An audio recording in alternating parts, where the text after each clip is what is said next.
Sa video na ito, ibabahagi ko sa inyo kung paano makitungo sa mga pabiktim na katrabaho. Ito ang part 2 sa mga personalities na mga nakakainis na katrabaho sa libro ni Amy Gallo na ang title ay Getting Along: How to Work with Anyone, Even Difficult People. Kung hindi mo pa napapanood ang part 1, ililink ko sa description ang link neto o i-click lang ang link sa taas. Panoorin hanggang sa huli ang video dahil makakakuha kayo ng idea kung anong klaseng behaviors ang meron sa mga pabiktim at i-explain ko rin kung saan nanggagaling ang ganitong ugali. Dito ko rin ibabahagi sa inyo ang mga bagay na pwedeng sabihin at gawin para guminhawa ang working relationship mo sa mga ganitong tao. Ang mga pabiktim ay naniniwala na parating hindi patas ang pagtrato sa kanila at pakiramdam nila na sila ay biktima ng mga negatibong pangyayari. Madalas na iniiwasan ng mga katrabaho na ito ang personal responsibility ng kanilang mga aksyon at mabilis na sinisisi ang iba kapag may mali. Kapag binigyan sila ng constructive feedback, parati na lang silang may dahilan o excuse sa mga maling nagawa. Ang mga karaniwang ugali ng mga may ganitong personality ay naaawa sa kanilang sarili o yung tinatawag na self-pity, umiiwas sa responsibilidad at sinisisi sa ibang tao o sa mga ibang bagay ang mga maling pangyayari, hindi nakikinig sa constructive feedback, sa halip ay parating may mga dahilan kung bakit hindi sila maaring mali. Hinahatak pababa ang iba sa pamamagitan ng pagrereklamo, mahilig manatili sa mga negatibong damdamin, at ang huli ay nagpipredict ng failure lalo na para sa kanilang sarili. Pamilyar ka ba sa mga ganitong ugali? O naka-encounter ka na rin ng ganitong mga katrabaho? Well, hindi ka nag-iisa. May similarity sila ng the pessimist o yung co-worker na tinatawag nating mga nega. Itong personality na ito ang ibabahagi ko sa susunod na video. Kaya mag-subscribe sa channel at i-click ang notification bell para hindi ka mahuhuli pag-upload ko ng susunod na video. Pero bago ko sabihin kung saan nanggagaling ang kanilang ugali at kung paano makitungo sa mga pabiktim na katrabaho, tanungin muna natin ang sarili natin. Totoo ba na sila ay victim?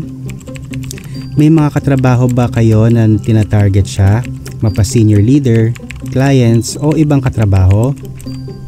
Dito pumapasok yung sinasabi ko sa unang video na maging objective o maging fair sa ganitong sitwasyon. Sa kabila ng nagawa nating malalaking hakbang at pag-uunlad sa larangan ng pagtatrabaho, patuloy pa rin natin nararanasan ang racism, age discrimination at sexism sa ating workplace. Kaya importante na pagmasdan ang sitwasyon. Kapag nararanasan nga ito ng iyong katrabaho, maigi na i-report ito sa mga nakakataas at kung sino ang pwedeng tumulong sa kanya. Okay, balik tayo sa kung ano ang pinanggagalingan ng mga taong pabiktim. Tandaan mo na ang mga ugali ng isang biktima ay madalas na nagmumula sa tunay na hinanakit. May mga tao na nag-a-adopt ng mentality ng isang biktima bilang tugon sa trauma, manipulasyon, betrayal o pagpapabaya. At ito ay maaaring magdulot ng malubhang mga kahihinatnan tulad ng kalungkutan, depresyon at isolation. Ito naman ang mga pwede mong gawin para mabawasan ang pagiging nega o pagkakaroon ng victim mindset ng iyong katrabaho. Una, mag-offer ng validation sa kanilang nararamdaman. Pangalawa, i-guide sila papunta sa solusyon. At pangatlo, i-reframe ang kanilang mga komento.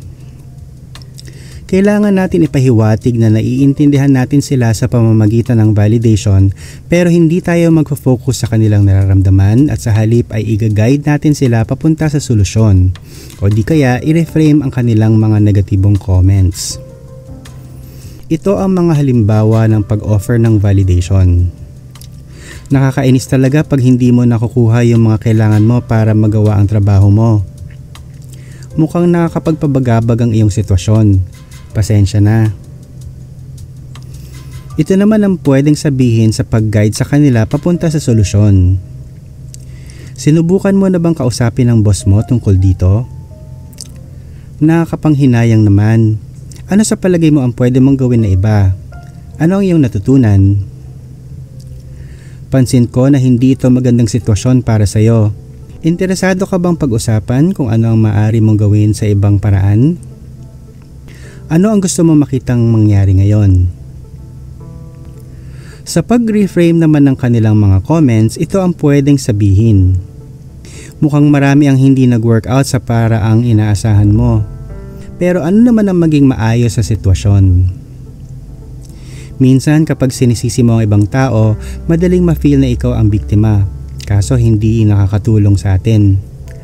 Ano ang isa pang paraan upang makita ang solusyon sa sitwasyong ito? Ikaw, kung naka-experience ka na ng ganitong katrabaho, ano yung mga tactics na sinubukan o sinabi mo para umayos ang pakiramdam niya? Ilagay sa comment section sa baba para maisama natin para sa ibang viewers. Tandaan, maganda na bigyan natin sila ng positive reinforcement o tamang gabay at huwag kaligtaang i-appreciate ang kanilang effort at ang kanilang contribution sa team. Pero huwag naman natin bigyan lang ng validation kapag sila ay nagrereklamo. At kapag sumusobra na ang kanilang pagiging nega, minsan okay rin na i-excuse ang sarili mo. Sa susunod na video, ibabahagi ko sa inyo kung paano naman makitungo sa mga pessimist o yung mga nega na mga katrabaho.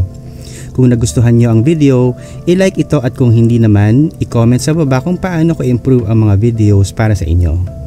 Salamat!